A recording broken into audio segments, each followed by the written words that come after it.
Emakhosini, uyabona uma ungithola ngiguce kanje, wazi ukuthi bengihlola. Uyazi kukhona into, niyangilalela kodwa aningizwa. Ukungilalela kona, hhayi nangilalela, ngiyabonga kodwa iy'ndlebe zivalekile zikamoya. Ngizoyiphinda le nto, ngicela ukuthi ihlale kuwena, ucele nje inhlakanipho kamoya ukuthi ihlale. Kunabantu bengicelile ukuthi bayenze umkhuleko we-3 days, bakhalele kule ngubo yengwe. Ngizokwazi ukuyoyihlambulula emakhosini. Ngizokhuluma ngabantu abazitshela ukuthi imisamo yabo isey'nkonzweni nasey'godlweni zey'nyanga. You are missing a point. Konke lokhu esinilungisela kona zemisamo izinto ekufanele zenziwe emakini. Now singenaphi thina? Singena makube ngempela akwaziwa indlela yokuyenza ekhaya. Mhlawumbe sithi ukuhlanganiselwa idlozi kabomama nabobaba mhlawumbe bacabene abazwani, kodwa ekugcineni kwamele idlozi lakho impande yakho ihlangane. Now yini umsamo? Kunalo msamo lo kuphahlwa kabomalume, kuphahlwa wonke umuntu, kabobaba kuphahlwe. Lo msamo engiloku ngiwuchuba ebantwini yilo msamo owuwena, lo ozothi nanoma ngabe abazwani emndenini abantu benyama. Ngikhuluma ngalo msamo ekufanelekile ukuthi ube ulungisile. Ngibiza ababomama, bakubobaba, bakubogogo, bakubomkhulu abahlambululekile, ubahlambululile yini na? Ngiyashweleza phezu kwakabomama nabobaba nabogogo nabomkhulu njengoba abazali bangazange bashade. Ngiyazishwelezela ngoba ngizalwe ecaleni engingalazi. Ngaloko ngicela ukuthi ube nothando. Uphetheni ngani yakho? Ngabe uhlambululekile na ukuthi wenze leyo nto na? So now uma uthi uyobamba into zomsamo, kakhulu uma kube abazali abashadile, wazi ukuthi unomsebenzi omkhulu. Kanjani? Idinga ukuthi ukhiphe insila le uzalwe ngayo kucala, inhlambululo ye-treatment yakho. Then-ke manje unuke njengomntana. Angithi sesikhulile, sizithola senza ucansi, sizithola siphuza, sithola senza konke lokho. So kwamele ukhiphe iy'nsila ngoba uyathakathwa vele uma kube abazali abashadile. Nifuna ukwazi ukuthi abathakathi baningena kanjani? I-foundation yakho uma kube uze ukubheda vele ecaleni, kuba lula nokuthi uthakatheke. Ngoba ufana nokuthi uhamba uwedwa kungakalungiswa lokho. Abantu abadala bekufanele basilungisele, abazali nabo abomndeni abadala.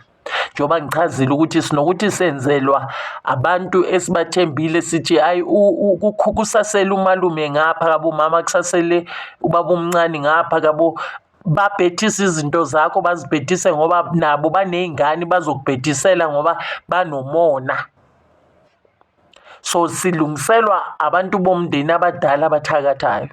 So umsamo engikhuluma ngawo yilo ozobe uwazi ukuthi masithi siyogeza, sigeza abantu abadala, sibabiza bonke iy'mpande abafela kude, ulungisa amacala. So that kube khona ukuthi uma ubabiza uyazi ukuthi ubiza idlozi olaziyo ukuthi uligezile. And enye into, amadlozi akho noma sithi amathongo akho awahlali enkonzweni, awahlali ey'godlweni zabelaphi bendabuko. Ngoba senizitshelile ukuthi uma ngiyenkonzweni isithunywa sizawuphakama sobangcona, uyela nje ukuyokhulofa. Into enkulu ingelosi yempande. La kuthiwa, yabona inkonzo ngabe beyikhona ukuthi silungisa strictly ezakini ya.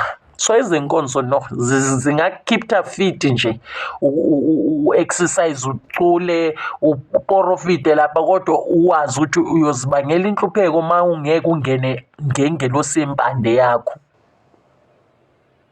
Yingakho abantu bagcine sebaphupha not ukuphupha kokuphupha dream, ugcine sobampunga, yes, kodwa umporofidi, kodwa uthi unesithunywa. Abantu bey'thunywa ey'nkonzweni bayaphupha, ney'thunywa zabo zigcine zibashiya, kuthi ulalela ingelosi yenkonzo undlulisa mina.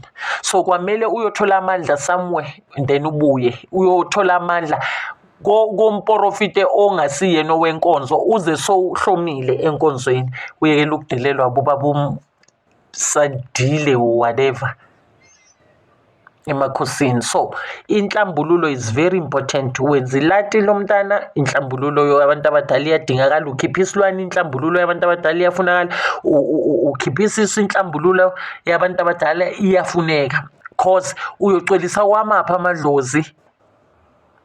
And emakhaya kunemisindo, kukhona abantu vele into zabo zizawulunga ngoba kwamele babuyele ekhaya ukuthi boyenza into zabo ekhaya. Khona laba ebakhiphayo ukuthi iy'nhlanhla zakho zingaphandle emagcekeni. Asifani ngama-situation, ingakho ngeke ngiphane ngekhambi lokuthi uma ufuna ukugeza abantu abadala yenza kanje. No, idinga ukuhlolela ukuthi isimo esinjani ngoba asifani sabantu. Kukhona ikhaya elithi silala sicimile, abanye silala singacimanga, abanye silala sigeza amazinyo, abanye silala singagezanga. So imindeni ayifani nemisambo, asazi ukuthi sitholani lapha, kodwa ngifuna ukuthi ni-understand ukuthi uma yonke into ozoyenza yedlozi, wazi ukuthi uhlanjululelwe nicala emadlozini, ngoba nostaka uzothenga isiwashi emashophu, uthenga umuthi bathi lo wokukhanyisa, ngeke uzoloku uhlala uzifuna lezo zinto zokukhanya nokuthi izinto zakho zihambe kahle, uzoloku uzifuna, kanti-ke indaba ibophe kuphi? Emsamo.